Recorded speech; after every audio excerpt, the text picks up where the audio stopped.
gracias por tu intervención. Doy la palabra a Luis Agius. Muchas gracias a todos por estar aquí un domingo. Muchas gracias a Alejandro, que ha hecho un enorme esfuerzo con el curso de literatura y creo que merece muchísimo la pena. Yo comparto muchas de las cosas que os ha explicado Daniel. Mi experiencia es un poco distinta. Yo no puedo calificarme de joven por edad, pero sí de espíritu, y lo seré siempre, aunque cumpla 80 años.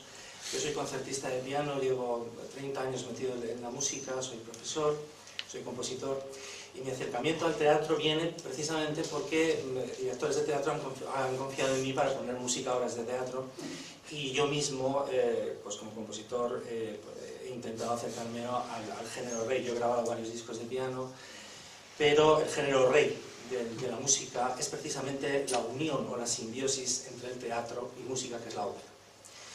Realmente, a partir de que yo entro en el mundo del teatro como compositor y escribo la música de producciones que se han estrenado en el Centro Cultural de la Villa, que han girado por toda España, con la compañía de Blanca Marsillac, Tejas Verdes de Fermín Cabal, que ha estado en Londres, que ha estado aquí en Madrid en el Circo de Bellas Artes. Bueno, pues, y mi pasión por Albert Camus, que ese es el motivo porque esté el libro ahí. Yo como umbral no he venido a hablar del libro, aunque mi libro está ahí, pero está ahí por Albert Camus, que es mi pasión.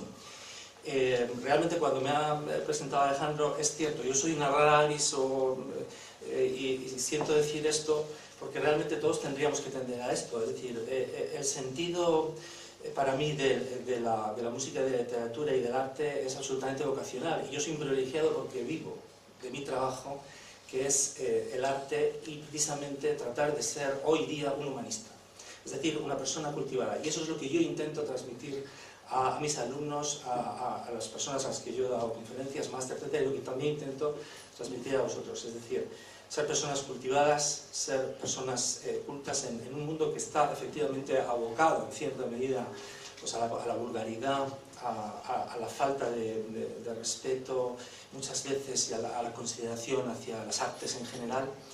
Y yo a mis alumnos y a todas las personas, y tanto para la música como para el teatro o la literatura, lo que intento transmitir es que el arte se vive. No solamente se disfruta, no solamente, es decir, es una forma de vida, es vida.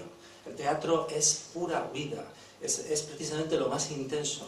Y cuando muchas veces decimos la realidad siempre supera la ficción, pues eso en parte es cierto, pero realmente en el teatro, por ejemplo, es donde encontramos el exponente más evidente de que efectivamente la vida puede estar en una obra de teatro de apenas una hora con dos personajes. Eros y Tánatos, los grandes temas de la vida del hombre, están ahí, y a partir de ahí todo un caudal de sentimientos, ideas, emociones.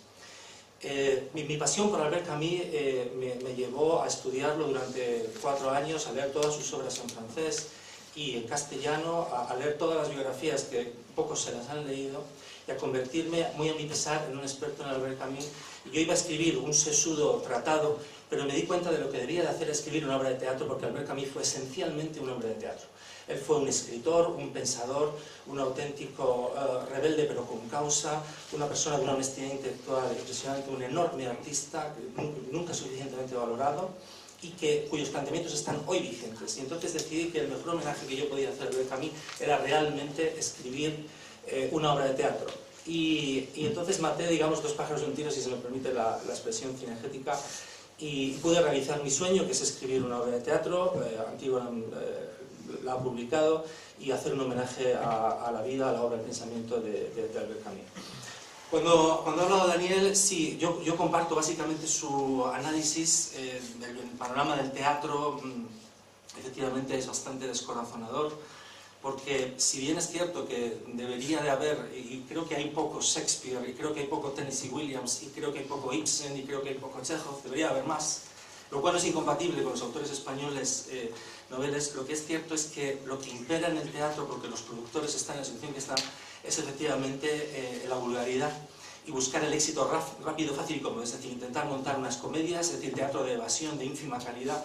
Y eso es lo que realmente yo pienso que Daniel y yo, en la medida de nuestras modestas y escasas posibilidades, intentamos combatir, porque creo que el teatro que publica nuestra editorial, que es Antígona, y es una lástima que no pueda estar nuestro editor aquí, le estamos haciendo propaganda, pero es que es verdad, es un teatro que tiene un fundamento, una esencia, Y entonces lo que quiero transmitiros es que, aunque esquivamos obras de teatro mejores o peores, intentamos hacer un teatro que sea contrario a lo frívolo, lo vulgar, lo snob y la provocación gratuita, y que tenga un pozo y un fondo cultural importante. Y ese teatro, bueno, pues Daniel ya ha estrenado su obra y yo he publicado una y voy a publicar Mi nombre es Sara sobre Hannah Arendt, y es un face to face entre Hannah Arendt y Adolf Eichmann. Y bueno, yo espero que se estrenen, desde luego se va a publicar, para el Feria del Libro, ahí os espero a todos. Y bueno, es perfectamente posible. Hay que pelear mucho, hay que luchar mucho, pero realmente merece la pena. Pues Luis, muchísimas gracias. Los en familia los tenéis delante, os hay que preguntarles lo que vosotros queráis. Mario, sí. Una pregunta para los dramaturgos. Ayer hablábamos con David del teatro universitario, por ejemplo en Inglaterra, que tiene muy buena salud. En España hay bastante teatro universitario, universidades, colegios mayores, pero sin embargo no es demasiado ambicioso. Al final las obras se repiten mucho, el 90% son comedias. ¿No hay en España un teatro aficionado universitario que se atreva a estrenar obras nuevas, de calidad, de cierta ambición? Pues yo creo que el teatro universitario es un reflejo del teatro que se hace en los teatros serios, por llamarlo de alguna forma, ¿no? Entonces no creo que haya tanta diferencia porque ellos el acceso que tienen a los textos son los textos que se publican, y como por desgracia se publica muy poco de teatro contemporáneo, solo tienen acceso a los clásicos, que es lo que venía reivindicando antes. Entonces, yo sí creo que tengan una ambición de hacer teatro, pero tienen la ambición de hacer teatro para el actor. Se piensa mucho en la compañía de teatro como el actor, y no tienen un poco la ambición de hacer teatro por el texto, que es lo que yo creo que como dramaturgos que hemos publicado, que es a lo que a nosotros nos interesa, un teatro donde lo principal y la esencia es la historia que se cuenta, ¿no? Entonces, yo sí creo que tienen ambición, y creo que una calidad mayor a veces de lo que se ve en teatros que están en la Gran Vía, por parte de un ejemplo, ¿no?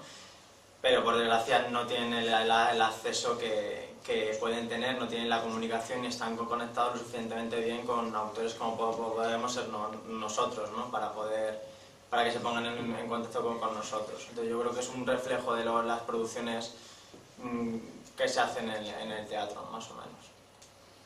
Sí, yo comparto esencialmente lo que comenta Daniel, y solo apostaría una cosa. Ha habido una gran tradición de teatro universitario, pero que estaba vinculada en los años 60 y 70 a obras de teatro que no se podían representar en los circuitos, digamos, o en los teatros estables o comerciales, porque había una censura que impedía que esas obras se representaran, o bien efectivamente no había un interés por parte de los empresarios teatrales de que esas obras salieran, porque no había posibilidades de obtener un rendimiento económico. Entonces sí que es cierto que, bueno, ya hablo del Teatro Universitario de Salamanca, por ejemplo, un grupo de teatro muy importante, en el que precisamente en la presentación de la obra de teatro de Fernando Arrabal, tú pudiste conocer a Pablo Núñez, a Emilio Pascual, que hacían teatro en Salamanca en los años 60 y representaban obras de Fernando Arrabal.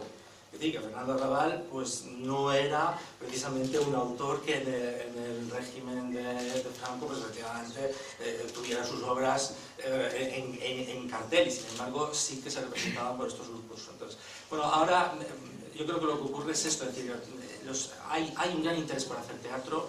Yo creo que sigue existiendo compañías en el ámbito sobre todo universitario, pero efectivamente el problema es que no les llega. El teatro que nosotros hacemos indudablemente no les llega, y ahí es donde quizás se tendría que trabajar más para poder hacer llegar ese teatro, y ese es un poco el motivo. O sea, ya no hay que representar obras que no puedan entrar, digamos, en los circuitos alternativos o de teatro comercial por ningún tipo de censura, aunque quizá podríamos hablar de que hay una censura económica, y es un poco a lo que yo me refería, que es efectivamente un productor teatral, y bueno, no sé si puedo citar pues, a algunos muy importantes que hay en este país, pues entonces efectivamente entre hacer una obra de un autor novel español y comprar los derechos a un autor inglés, pues si efectivamente resulta que la obra española es una obra, digamos, de un cierto pozo, una cierta entidad, y ciertamente toca temas delicados y tal, pues prefiere evitar esa polémica y, bueno, compra los derechos de un autor inglés y bueno, pues con ese marchamo del autor inglés, etcétera, puede ser bueno, malo o medio pensionista, pues monta esa obra y se acabó. Entonces, realmente yo creo que es un poco... Ya no existe la censura política, pero sí que existe efectivamente otra censura que es la económica por parte de los productores teatrales. Y yo quería añadir una cosa, y es que efectivamente hay que intentar recuperar la tradición del teatro como literatura. Es decir, no pensemos solamente que el teatro es un espectáculo, es decir, que nosotros vamos a un teatro y lo vemos. Yo quiero que tengáis muy presente que de las posiblemente 3 obras capitales de la literatura universal, o 4, que podríamos convenir todos en que serían el Quijote, los ensayos de Montaigne o la Divina Comedia y el Fausto de Goethe, pues efectivamente, claro, en Hamlet de Shakespeare realmente se condensa gran parte de la sabiduría universal y se retrata la condición humana de una manera absolutamente inimitable. Y es una obra de teatro, pero es una obra de teatro que yo no animo solamente, como otras grandes obras de teatro, a ver representada, sino a leer constantemente, porque es un auténtico compendio de un tratado filosófico, psicológico, científico, metafísico, y va mucho más allá. Entonces, a mí lo que ocurre en España es que se lee muy poco teatro y entonces hay que intentar hacer que se lea más teatro, porque en España hay lectores, o hay un público de lectores de novela, en fin, la poesía está en un espacio ya mucho más reducido, pero tiene un público muy fiel. Pues efectivamente seguir leyendo teatro, porque eso efectivamente cultiva, digamos, el espíritu, y a partir de la lectura del teatro y así surge pues un interés mayor por parte del público en ver las obras representadas. Entonces hay que leer los clásicos y hay que leer a los autores contemporáneos, y hay que intentar en lo posible, ese es también es un trabajo no solamente de los autores, es un trabajo de los editores, es decir, pensar que el teatro no solamente es espectáculo, sino que es literatura, y que el texto y los autores lo tenemos muy presente. Yo creo que Daniel y yo lo intentamos también en nuestras posibilidades, es decir, escribir un teatro que tenga una calidad literaria, tanto en la forma como en el fondo, para que así efectivamente pueda no solamente ser representado, sino efectivamente ocupar su lugar dentro de lo que es el panorama de un lector. Esa es una